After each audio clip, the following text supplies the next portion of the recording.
Le réflexe myotatique m'est expliqué cette fois-ci plus doucement.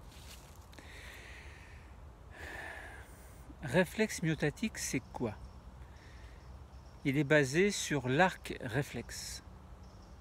Un stimulus déstabilise un tendon qui lui-même déstabilise un fuseau neuromusculaire qui correspond à des dendrites enroulés autour de fibres musculaires.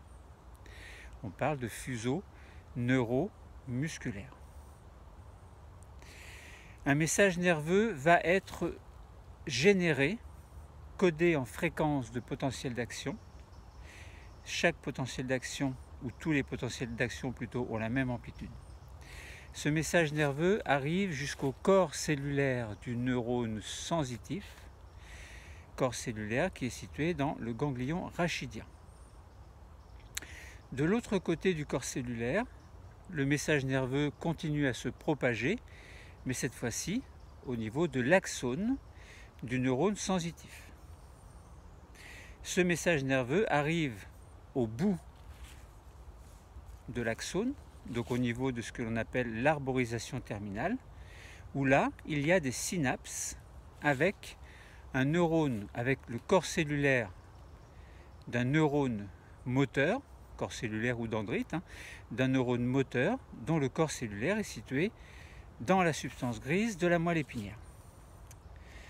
Donc ce message nerveux va faire, il va y avoir une synapse. Donc dans la synapse, il va y avoir des neurotransmetteurs qui sont libérés suite à la fixation du neurotransmetteur sur la membrane post-synaptique du neurone moteur.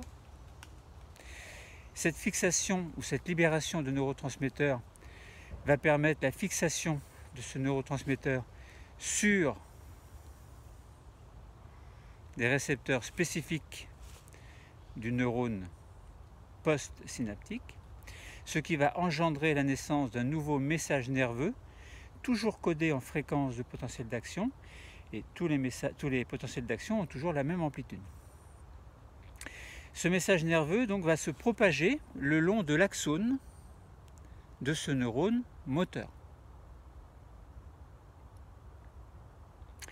pour arriver finalement au niveau de l'arborisation terminale, où là il va y avoir des synapses avec des fibres musculaires au niveau de ce qu'on appelle la plaque motrice. Donc la synapse se situe au niveau d'une plaque motrice. Donc il va y avoir libération dans la fente synaptique de neurotransmetteurs qui s'appellent acétylcholine. Et cette libération va engendrer de la part de la fibre musculaire, de la part du muscle en général, la libération indirectement d'ions calcium qui indirectement vont permettre la stimulation, donc la contraction de la fibre musculaire, et de ce fait-là, toutes les fibres musculaires vont pouvoir se contracter en même temps pour réagir au stimulus de départ qui correspondait à un étirement, par exemple, du tendon, et indirectement à l'étirement du fuseau neuromusculaire. Donc ça veut dire que le muscle du mollet, par exemple, si on avait tapé sur le tendon d'Achille, eh bien le muscle du mollet va réagir, va se contracter pour faire en sorte que le pied bouge également et que l'équilibre soit rétabli et que vous ne tombiez pas finalement.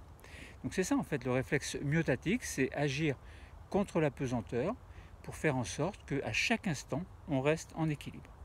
Voilà, c'était dit un petit peu plus, bon, c'est résumé, j'ai résumé, c'est dit un petit peu plus lentement, et j'espère que cette fois-ci vous avez bien compris.